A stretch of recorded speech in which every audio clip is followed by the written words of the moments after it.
ইতিহাস কিন্তু ভিন্ন হয়ে যাবে। আমার ভাতিজা বলেছেন খুব সুন্দর করে, আমাদের রাশেদ বলেছেন অনেক সুন্দর করে। এখানে কিন্তু সবাই কিন্তু আমার ছেলেকে যখন নিয়ে যাচ্ছে, রুমাই বলবে কোথায় ছিলাম। আসলে আমরা সবাই একত্রে থাকবো। আজকে আর বড় করবো না, মানে আমরা সব মিলেমিশে কাজ করবো। আর খবরকে আমরা সবসময় পাই সব জায়গায়। খবর এর চাইতে যারা জুলাই যুদ্ধ করেছেন, যারা আহত নিহত হয়েছেন, আমরা আগামীতে চাই সবাইকে মিলেমিশে একটু রাখার জন্য। এটা আমার একটা রিকোয়েস্ট যে আমরা ওনাদেরকে দেখবো, পরিবারকে দেখবো। আমাদের নোয়াখালীতে 7 জন নিহত হয়েছেন, 7 জন নিহত হয়েছেন। এটা অনেকে জানেন না। আমি ওদের বাড়ি বাড়ি গিয়ে নাম সহ আপনাদেরকে দিতে পারবো। এক বাপের এক ছেলে, এক মায়ের এক সন্তান।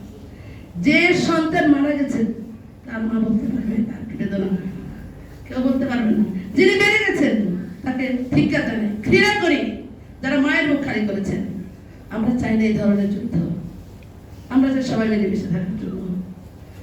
একজনকে প্রাণহানি করে, একজনের স্থিরতাহানি করে, একজনের রক্ত চুষে আমরা সবাই একসাথে মিলেমিশে থাকবো। যারা আমাদেরকে গালিগালাজ করছেন ওনার মুখে ওটাই থাকবে। ফেসবুকে ভাই অনেক লেখালেখি চলতেছে, এটা আরো যুদ্ধ। এটা থামান, এই মিথ্যা যুদ্ধ থামান। আপনার কাছে ধরে দেন নাই, আপনার চেহারাটা লেখা লাগে আপনার দেখে নাই না দিয়ে। আমার কথাগুলো পছন্দ হবে না, কারণ আমি ওই ধরনের বক্তৃতা জানি না। সবাইকে ধন্যবাদ, সবার সুস্বাস্থ্য কামনা করছি। আমরা সবাই একত্রে থাকবো। আমরা প্রতিহিংসা বোর্ডে সবাই মিলে কাজ করবো। খোদা হাফেজ।